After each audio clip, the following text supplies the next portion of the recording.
Quand j'étais à l'école d'ingénieur, j'étais impliqué dans plein de choses. J'avais déjà les cours d'école d'ingé. En plus de ça, j'étais arbitre de foot. Je suis toujours arbitre de foot, mais je l'ai commencé quand j'étais à l'école d'ingé.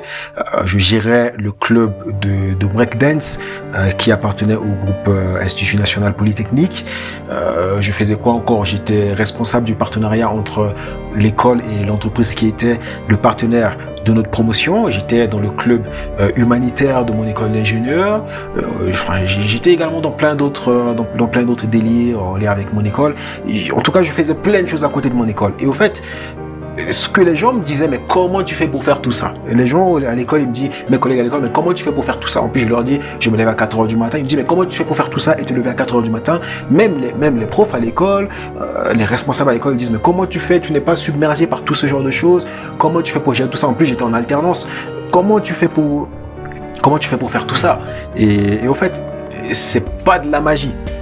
Ce que je leur dis, c'est que la seule chose qui fait que j'arrive à faire tout ça, c'est que j'arrive à très bien gérer mon temps. Et au fait, en plus de tout ça, j'avais du temps pour regarder Naruto, j'avais du temps pour étudier mes cours, pour parler mes cours, mais j'avais du temps pour regarder Naruto, j'avais du temps pour me faire plaisir, sortir des fois avec mes potes à le resto, j'avais du temps pour voyager. Ma vie était normale. Et pourtant, j'avais énormément de choses que je faisais en même temps. Mais pour mes collègues à l'école, c'était comment tu fais tout ça? Parce que déjà, j'avais des personnes à l'école qui avaient des difficultés juste pour trouver du temps pour étudier. Et pourtant, et ce que je dis, je travaillais à côté de mes études, et pourtant ils travaillaient pas à côté de leurs études. Bon, je travaillais à côté de mes études les 2 premières années d'école d'ingé parce que j'étais pas en alternance, et la 3e année j'étais en alternance, donc je travaillais pas à côté de mes études, mais je donnais quand même des cours particuliers. Je donnais des cours particuliers, je faisais des accompagnements scolaires et j'arbitrais les matchs de foot, ce que je faisais en 3e année d'école d'ingé. Et au fait, donc, oui, voilà, j'avais des collègues qui étaient boursiers, parce que moi, j'étais pas boursier, des collègues qui étaient boursiers, et qui me disent, mais ils sont pas boursiers, ils sont boursiers, hein, c'est-à-dire, ils faisaient pas de job étudiant. Ils allaient juste à l'école. Mais ils me disaient, mais comment tu fais pour trouver du temps? Moi, j'ai même pas du temps pour étudier mes cours.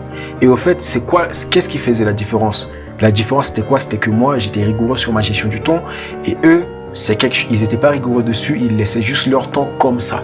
C'est-à-dire qu'ils allaient à l'école, ils rentraient chez eux, après, des fois, ils font ce qu'ils ont envie de faire, ou des fois, ils se laissaient aller. Peut-être qu'ils vont étudier, peut-être pas, peut-être qu'ils vont faire ceci, peut-être qu'ils vont faire cela. Et ils me disent, mais j'y arrive pas à trouver du temps pour étudier, mais comment toi tu fais avec tout ce que tu fais? La différence, c'est quoi? C'est que moi, je gérais mon temps, et eux, ils n'arrivent pas à gérer leur temps. Et au fait, peut-être que toi également, en ce moment, tu as l'impression d'être submergé dans tes études. Tu ne trouves pas beaucoup de temps pour consacrer, pour étudier ton cours comme tu le voulais. Tu te sens un peu frustré parce que tu voulais avoir plus de temps pour étudier tes cours. Tu te dis, si seulement j'avais plus de 24 heures dans la journée, mais je suis certain que même si tu as plus de 24 heures dans ta journée, tu auras toujours ce genre de problème. Parce que la réalité, la source du problème, c'est pas parce que tu n'as pas beaucoup de temps dans tes journées, mais c'est parce que tu n'arrives pas à très bien gérer le temps que tu as. Parce que si déjà, je minimise pas, qu'on n'a que 24 heures dans la journée. Mais les 24 heures dans la journée, peu importe ce que tu fais dans ta journée, peu importe, si tu gères très bien ton temps, tu vas t'en sortir, tu vas trouver du temps pour te faire plaisir, pour étudier tes cours, pour tout faire. En plus, tu es étudiant. Si tu étudies tes cours. Bien sûr, j'ai des parents qui reprennent des études, qui suivent également mes vidéos, mais la majorité d'entre vous, vous êtes étudiants, c'est-à-dire que vous n'avez pas beaucoup de charges. Vous n'avez pas beaucoup de charges qu'un parent qui a un enfant et qui a repris les cours. Je peux vous rassurer que lorsque vous terminerez vos études, vous allez vraiment vous rendre compte du temps que vous avez lorsque vous êtes étudiant. Maintenant qu'on a dit ça, donc vous avez vraiment du temps, mais vous vous en rendez pas compte. Et au fait, oui, ce que je disais, c'était que même si là on vous donne 30 heures, vous allez toujours vous sentir submergé dans vos études. Parce que le problème n'est pas que vous n'avez pas beaucoup de temps, mais parce que vous n'avez pas encore la maîtrise sur comment vous gérez votre temps. Et dans cette vidéo, je vais partager avec vous quelques éléments qui vont vous permettre vraiment d'upgrader, de passer à un autre niveau de la gestion du temps dans vos études pour que vous soyez très peu ou que vous ne soyez pas du tout submergé et que vous ayez le contrôle sur votre temps. Maintenant, pour ceux qui veulent aller loin, vous pouvez aller dans la description, vous allez trouver le lien qui va vous emmener vers la masterclass de gestion du temps qui va vous permettre de vous organiser, de gérer votre temps à un mode super-héros. Vous allez regarder, ça ne vous engage en rien, vous regardez et voilà. Et il y a une offre promotionnelle qui ne va pas être éternelle. Donc vous pouvez regarder et si ça vous intéresse. Je suis certain qu'avec ça, vous allez passer votre gestion du temps à un autre niveau. Maintenant, revenons à la vidéo. La première chose que vous devez vraiment considérer si vous voulez gérer votre temps, upgrader la gestion de votre temps pour réussir vos études, c'est vraiment d'identifier les choses qui vous font perdre du temps. Bon, c'est quelque chose que j'ai détaillé en profondeur dans la masterclass. On va pas à pas pour découvrir toutes les choses qui vous font perdre du temps et comment les éliminer ou comment faire en sorte que voilà, ces choses ne vous posent plus de soucis. Mais alors, vous devez vraiment identifier les choses qui vous font perdre du temps dans vos études. Est-ce que c'est votre téléphone? Est-ce que si c'est votre téléphone, qu'est-ce qui dans votre téléphone vous fait perdre du temps? Si vous avez trouvé, qu'est-ce qui fait que cette chose vous fait perdre du temps? Là, on va vraiment en profondeur dans la masterclass. Et du coup, vous devez identifier les choses qui vous font perdre du temps dans vos études. Et pour ça, je vous invite à regarder la vidéo que j'ai fait hier. Je vous partage plusieurs choses qui vous font perdre du temps dans vos téléphones. Peut-être que vous allez trouver dans le petit i, ou je vais le mettre dans la description de la vidéo. Vous pouvez aller voir les choses qui vous font perdre du temps. Et au fait, il est vraiment important d'identifier les choses qui vous font perdre du temps afin de pouvoir y trouver une solution. C'est comme quand vous êtes malade, vous allez chez un médecin. Le médecin ne peut pas vous dire, allez, prenez du Doliprane, prenez du paracétamol, prenez de l'aspirine. Il ne peut pas vous dire de prendre quelque chose comme ça. Avant que le médecin vous donne quelque chose, qu'est-ce que le médecin il fait? Il vous demande, il vous pose des questions sur votre état de santé. C'est quoi les symptômes? Il va essayer de découvrir les symptômes. Il va essayer de prendre son appareil pour pouvoir écouter votre battement cardiaque, ainsi de suite. Il va vraiment découvrir c'est quoi le problème, c'est quoi la maladie, d'où vient le souci. Et une fois que le médecin il découvre ça, là, il peut vraiment trouver des remèdes par rapport à ça. Donc, si vous voulez ne plus perdre du temps dans vos études, améliorer votre gestion du temps, c'est-à-dire perdre moins de temps mais utiliser efficacement votre temps, vous devez identifier les choses qui vous font perdre du temps et je vous renvoie vers cette vidéo. Et du coup, donc voilà, et jusqu'à maintenant, c'est ce qui fait que, c'est l'une des choses qui fait que vous n'arrivez pas à gérer votre temps efficacement, c'est parce que peut-être vous ne vous rendez pas compte des choses qui vous font perdre du temps dans vos études.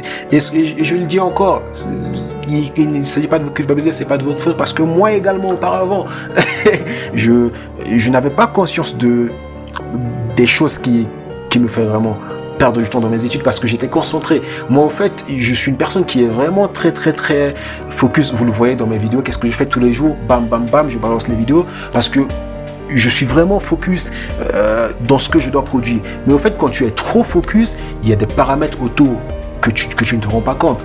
Par exemple, lorsque j'étais trop focus dans mes études, je me dis, allez, tous les jours, bam, bam, bam, j'étais focus. C'est-à-dire qu'il y a d'autres choses que je faisais à côté qui me faisaient peut-être perdre mon temps dans mes études, mais j'identifiais pas ces choses-là. Pourquoi? Parce que j'étais concentré dans mes études.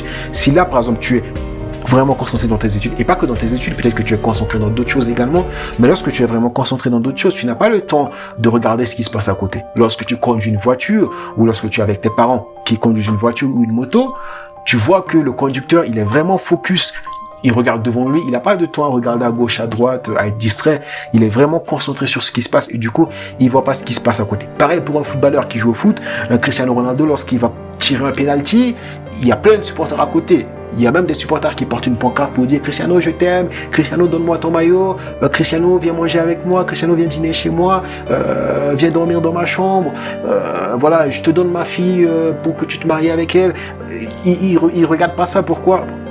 Pas qu'il n'a pas envie de regarder, mais il est concentré parce qu'il a un penalty à tirer. Du coup, il est concentré. Il y a entre lui et le gardien, il oublie les caméras, il oublie les choses autour. Il est vraiment concentré. Et au fait, quand tu es très concentré, tu oublies pas que tu oublies, mais tu ne fais pas attention à ça. Et au fait, c'est peut-être ça qui fait que tu n'identifies pas forcément actuellement ce qui te fait perdre du temps dans tes études. Et quand tu vas regarder cette vidéo, tu risques d'être surpris. Tu risques d'être surpris, tu te dis, mais au fait, mais oui, ça, oui. Et voilà, c'est ça. Mais au fait, c'est lorsque on est très concentré sur d'autres choses, on fait peut-être pas très attention à toi. J'ai dit à toi, on fait peut-être pas très attention à ça. Donc la première des choses, c'est de vraiment identifier ce qui te fait perdre du temps dans tes études. Une fois que tu vas identifier, tu vas limiter le temps que ça te fait perdre. Et là, tu vas voir que ça va améliorer ta gestion du temps. La deuxième chose, c'est vraiment de travailler intelligemment. Dans mes vidéos, je vous incite, je vous dis que vous ne pouvez pas avoir des résultats sans que vous travaillez dans les études. C'est vrai, mais l'idée, c'est ne pas de travailler comme un bourrin. L'idée, ce n'est pas de travailler pour travailler. Et au fait, c'est la chose que tu vas vraiment savoir avec ta gestion du temps. Si tu gères très bien ton temps, si tu gères très bien ton temps, si tu travailles intelligemment, tu vas gagner du temps. Tu vas gagner du temps. Je vais te prendre 2 exemples qui vont te parler.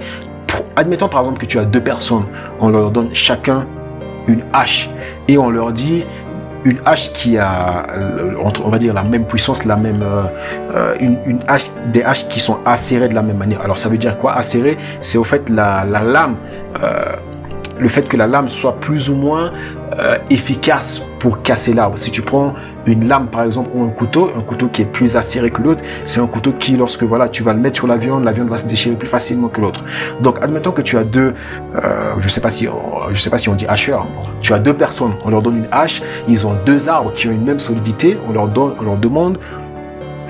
Les arbres ont la même solidité. Par contre, si tu contournes l'arbre, il y a des endroits dans lesquels l'arbre il est plus facile à casser. On leur donne la même hache, ils ont la même force. On leur demande d'utiliser l'hache pour casser l'arbre en 2, pour voir celui qui va arriver en premier. Et après, ce qui va se passer, c'est quoi? C'est que tu en as un, il va juste prendre sa hache, il va juste taper sur l'arbre dans tous les sens. Il tape dans tous les sens. Il tape un peu partout, il tape à gauche, il tape à droite, il tape dans tous les sens pour faire casser l'arbre. Maintenant, tu as un autre, qu'est-ce qu'il fait? Il tape pour découvrir là où l'arbre il est plus facile à casser. Il trouve un endroit où l'arbre il est le plus fragile. Un endroit où l'arbre il est le plus fragile. Et qu'est-ce qu'il fait? Lui, il va taper qu'à cet endroit. Il tape qu'à cet endroit pour faire casser l'arbre facilement, tandis que l'autre, il tape un peu partout. Entre les deux, lequel des 2 personnes va réussir à casser plus facilement, à faire tomber l'arbre, à le casser en 2 plus facilement? Si tu as suivi cette illustration, tu connais la réponse. La personne qui va qui va taper sur l'arbre à l'endroit où l'arbre il est le plus fragile, cette personne va plus facilement casser l'arbre, alors que celui qui va taper un peu partout là-bas, il va créer des trous un peu partout, mais ça va lui prendre peut-être en tout cas ça va lui prendre plus de temps que l'autre.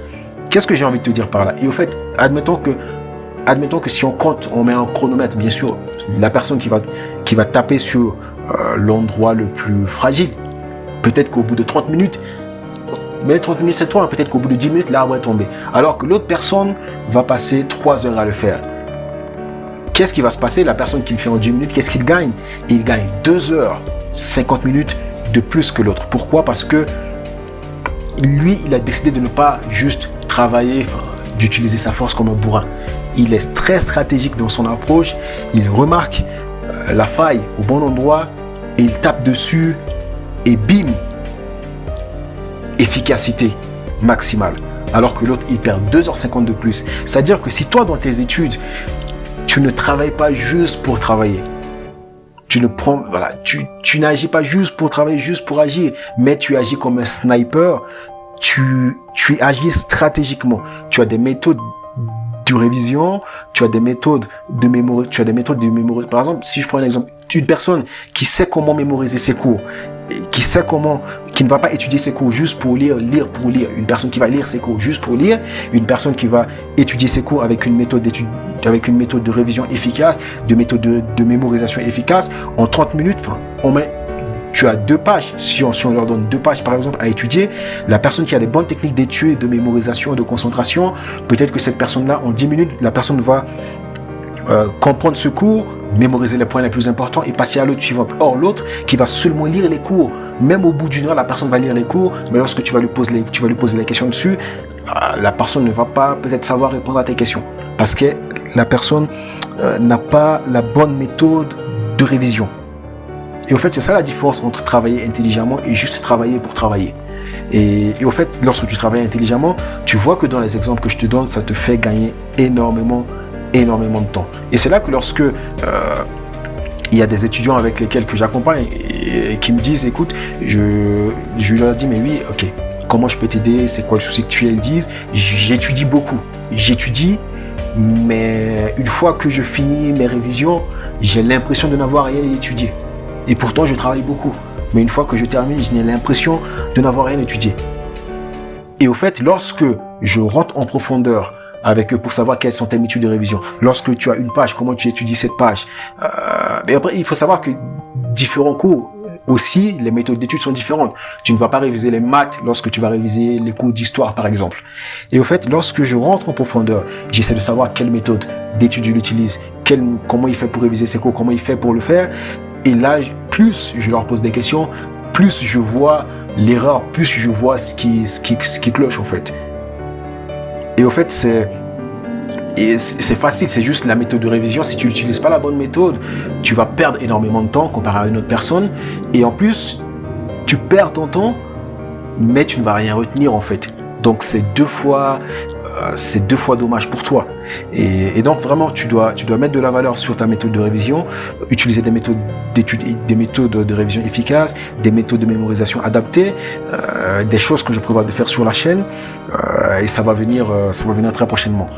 Et donc vraiment, tu dois vraiment mettre de la valeur dessus. Et maintenant, la troisième chose, celle qui est la plus facile, à la portée de tout le monde, que beaucoup de personnes négligent, ou qui ne, je ne vais pas dire que négligent parce que beaucoup ne le savent pas, je le dis parce que moi, je ne le savais pas, c'est maintenant que je l'ai mis en place. Et pour te dire, je ne l'ai même pas fait dans mes études lorsque j'étais en prépa. C'est maintenant que je l'ai mis en place parce que je suis actuellement entrepreneur et c'est moi-même qui dois décider de mes journées. Je suis très rigoureux aussi maintenant, mais avant je le faisais pas et malgré tout je le faisais pas, j'arrive à faire plein de choses dans mes études. Donc si je le faisais, j'allais encore être à un niveau exceptionnel. J'étais rigoureux dans ma gestion du temps sans le faire. Et toi, c'est quelque chose que si tu as du mal à gérer ton temps, c'est quelque chose que tu dois faire. Et en fait, c'est à la portée de tous. Les méthodes de mémorisation, c'est un peu plus compliqué à mettre en place, mais ça, ce que je vais te donner, tu peux le mettre en place dès la fin de cette vidéo. Je t'invite à le mettre en place dès la fin de cette vidéo. C'est quoi? C'est la planification. C'est de planifier tes journées, tes semaines, ton mois, du début jusqu'à tes périodes de révision. D'avoir une planification, tu sais que tel jour, tu as les révisions de telle matière, dans tes journées, tu sais que tel jour. Moi, ce qui m'aidait dans mes études, et qui faisait que c'était pas handicapant pour moi, c'est pourquoi? C'est ma méthode. Comme je te dis, je me lève tous les jours entre 4h à 6h et j'étudie, point barre. C'est-à-dire que entre 6h à 19h, même si des fois je fais autre chose, je sais qu'entre 4h à 6h, j'ai étudié tout ce que j'ai étudié dans ma journée. Et je fais ça tous les jours. Je fais ça, je ne vais pas être en retard dans mes révisions, il n'y aura aucun problème. Si tu ne vas pas te prendre la tête avec la planification, même si c'est important, lève-toi tôt le matin et révise les cours que tu as à réviser, mais fais-le intelligemment pour ne pas perdre de temps pour rien. Maintenant, si te lever entre 4 et 6 heures, c'est pas quelque chose pour toi, dans le reste de la journée, il est vraiment important de planifier ta journée. De mettre dans ta planification les cours que tu dois étudier, ainsi de suite. La planification, c'est vraiment quelque chose qui va faire que tu ne vas pas aller à gauche, à droite, faire des trucs n'importe comment, mais de vraiment suivre une trame. C'est vraiment important. Si tu vois un cuisinier par exemple qui va cuisiner ses cours, la planification va te donner ça. Un cuisinier qui va cuisiner ses cours. Un cuisinier qui va par exemple cuisiner un plat dans un restaurant, par exemple, il y a des gens qui vont venir manger à 12 heures. Si je prends par exemple le restaurant scolaire ou universitaire de ton école, lorsqu'on dit qu'à 11h30 les étudiants vont commencer à venir à manger, par exemple, on va dire qu'à 11h pile, tous les repas doivent être prêts et c'est entre 9h à 11h que les cuisiniers cuisinent. Qu'est-ce qu'ils vont faire? À 9h, entre 9h à 11h, quand ils vont cuisiner, ils vont avoir des étapes dans leur cuisine, ils vont avoir des ingrédients ajoutés. Ils vont avoir un plan de cuisine, on va dire, allez, à 11h, bam, tu mets de l'eau dans la casserole, 2 minutes après, quand ça fait ça, ils vont mettre de l'huile. Ils savent dans quel ordre ils vont ajouter les choses. Ils ont une trame qu'ils vont déjà suivre durant leur processus de cuisine. Même s'ils sont expérimentés et qu'ils n'ont pas une liste, mais ils l'ont dans la tête, ils ont une trame qu'ils vont suivre. Et toi, tu dois avoir une trame que tu dois suivre dans tes études en fait. Tu dois vraiment avoir une trame de planification pour tes révisions, pour vraiment gagner du temps dans tes études. Tu dois savoir qu'à 8h tu fais ceci, à 9h tu fais ceci. Bon, l'école, l'avantage de l'école, c'est que quand tu es étudiant, on t'a facilité la tâche parce que entre 8h, par exemple, entre 8h à 12h, on t'a planifié ce que tu vas faire à l'école. Entre 13h à 16h, on t'a planifié. Maintenant, entre 12h à 13h, qu'est-ce que tu fais? Tu peux rajouter. Moi, par exemple, ce qui me faisait gagner du temps dans mes études, même si je révise entre 4h à 6h, pour aller chercher des documents supplémentaires, c'est entre midi. À l'école d'ingé, on avait une pause entre 12h20 et 13h50. Donc, ça fait 1h30. Donc, je vais manger maximum 20 minutes. Qu'est-ce que je vais faire? Il me reste 1h10 par exemple. Dans 1h10, 10 minutes, je vais me faire ce que j'ai envie de faire. Il me reste 1 heure. Dans les 1 heure, je vais dormir 30 minutes, me reposer 30 minutes. Et les 30 minutes, je vais aller prendre des livres pour aller plus loin que ce qu'il y a dans les cours. Et c'est quelque chose que je fais tous les midis. Tous les midis. Et donc, tu dois vraiment planifier tes journées afin de pouvoir gagner du temps et ne pas oublier. Parce qu'au fait, l'autre chose qui fait que tu perds du temps, c'est que des fois, ça revient à ce que je disais sur la procrastination dans l'autre vidéo. Tu es là, tu ne sais pas quoi faire, tu regardes à gauche, tu regardes à droite, tu ne sais pas quoi faire en fait. C'est pas que tu as un problème spécifique, mais des fois, c'est juste que tu ne sais pas quoi faire. Tu es là, tu regardes à gauche, à droite, tu ne sais pas quoi faire, tu ne sais pas quel cours réviser. Or, si tu avais planifié ce cours-là, tu sais qu'à 12h30, oui, je vais étudier ça. Parce que tu l'avais déjà mis dans ta planification. Mais si tu planifies pas, et que tu as juste en tête, tu dis, ah, aujourd'hui, je vais faire ça. Je suis certain que des fois, tu prévois d'appeler une personne à une journée, mais tu as oublié d'appeler la personne. C'est pas parce que là, il n'y a pas une grande procrastination ou quoi que ce soit. Bon, des fois, même si on va plus loin, ça peut être ça parce que tu as peur de ce qui peut se passer dans l'appel, tu as un petit stress. Mais généralement, tu oublies simplement de le faire. C'est pas un problème, c'est juste que tu as oublié. Mais si tu l'avais dans la planification, peut-être que tu l'oublierais pas. Des fois, tu as des devoirs à la maison, tu dis, ah, je vais le faire une semaine avant, mais tu oublies simplement de le faire. Pourquoi? Parce que tu l'as pas mis dans ton agenda. Si tu le mettais dans ton agenda et que ton agenda, il était tous les jours avec toi, tu vas regarder dessus, tu sais, ah oui, ça, je vais le faire aujourd'hui. Mais des fois, tu oublies, et je le dis encore, c'est pas de ta faute, tous les êtres humains oublient. Moi aussi, j'oublie, tout le monde oublie. C'est pour ça que, bon, il y a des personnes, il y a des exceptions qui ont des cerveaux qui permettent de tout retenir, mais c'est pour ça que là, les agendas existent pour noter et se remémorer de ces choses-là. Donc, si je te fais un résumé, qu'est-ce qu'on a vu aujourd'hui? On a vu que les éléments que tu peux utiliser pour améliorer ta gestion du temps, pour réussir tes études, c'est d'identifier les choses qui te font perdre du temps et de pouvoir mettre une contre-attaque afin de pouvoir les surmonter. La deuxième chose, c'est de vraiment travailler intelligemment, de ne pas juste travailler pour travailler, ce qui va te faire perdre du temps pour rien, qui va te faire perdre de l'énergie. Et ensuite, c'est vraiment de mettre de la valeur sur la planification. Et toutes ces choses-là, c'est vraiment les choses que... C'est pas tout, hein, c'est juste une partie des choses dans lequel, dans ma masterclass de gestion du temps, on va vraiment en profondeur. Et si ça t'intéresse, je t'invite à aller dans le lien dans la description et de regarder, de découvrir, sachant que tu as une offre promotionnelle dessus qui a une durée limitée. À très vite.